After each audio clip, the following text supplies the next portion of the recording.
Hello everyone, welcome to tasty dish by Sethu Palaniappan. இன்னைக்கு திருச்சி ஸ்ரீரங்கம் கோவில் special ரெசிபியான அக்கார வடிசல் எப்படி செய்யலான்றதை பார்க்க போகிறோங்க. குக்கரில் 1/4 கப்பு பாசிப்பருப்பு சேர்த்துக்கிறேங்க. இதை ட்ரை ரோஸ்ட் பண்ணிக்கலாம். பாசிப்பருப்பு வந்து ஸ்லைட் கலர் சேஞ்ச் ஆகிருக்கு, நல்ல ஒரு வாசனையும் வந்துருச்சு. இப்போ இதில் அரிசி சேர்த்துக்கலாம். எடுத்து வச்சிருக்கிற 1 கப் அரிசி சேர்த்துக்கிறேன். அரிசி கை பொறுக்கிற சூடுக்கு வறுத்துக்கிட்டா போதும். இப்போ இதை ஒரு பிளேட்டில் கொட்டி ஆற வச்சுக்கலாம். அரிசியும் பருப்பும் நல்லா ஆறுனதுக்கு அப்புறம் 2-3 தடவை வாஷ் பண்ணிட்டு நல்ல தண்ணி விட்டு ஒரு 5 நிமிஷம் ஊற வச்சிருக்கிறேன். அடுத்து வெல்லம் கரைச்சி எடுத்துக்க போகிறோம்.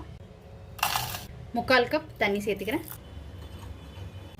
இது கரைஞ்சதுக்கு அப்புறம் ஃபில்டர் பண்ணி எடுத்துக்கலாம்.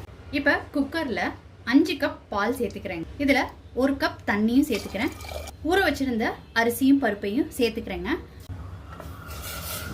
ஒரு ஸ்பூன் இல்லாட்டினா ஃபோர்க் வந்து உள்ளே போட்டுக்கோங்க. இப்போ குக்கரை மூடி 5 விசில் வேக விட்டு எடுத்துக்கலாங்க. இப்போ ஃபோர்க்கை உள்ளேருந்து எடுத்துடலாம். அரிசியும் பருப்பும் நல்லா வெந்துருச்சுங்க. இப்போ மற்ற வச்சு நல்லா கடைஞ்சி விட்டுக்கலாங்க. 2 கப் வந்து பால் சேர்த்துக்கிறேன். இப்போ பால் ஒரு கொதி வர ஆரம்பிச்சிருச்சு.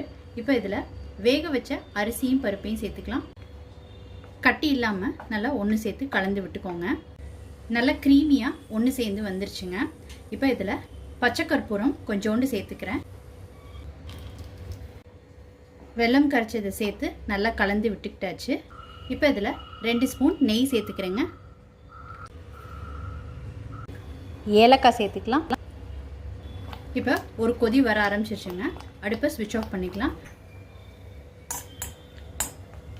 அடுத்து கிஸ்மிஸ் சேர்த்துக்கிறேன். வறுத்த முந்திரி கிஸ்மிஸை இதில் சேர்த்துக்கிறேங்க. இது எல்லாத்தையும் நல்லா கலந்து விட்டுக்கலாம். திருச்சி ஸ்ரீரங்கம் கோவில் ஸ்பெஷல் ரெசிபியான அக்கார வடிசல் ரொம்ப சூப்பராக ரெடி ஆயிடுச்சுங்க.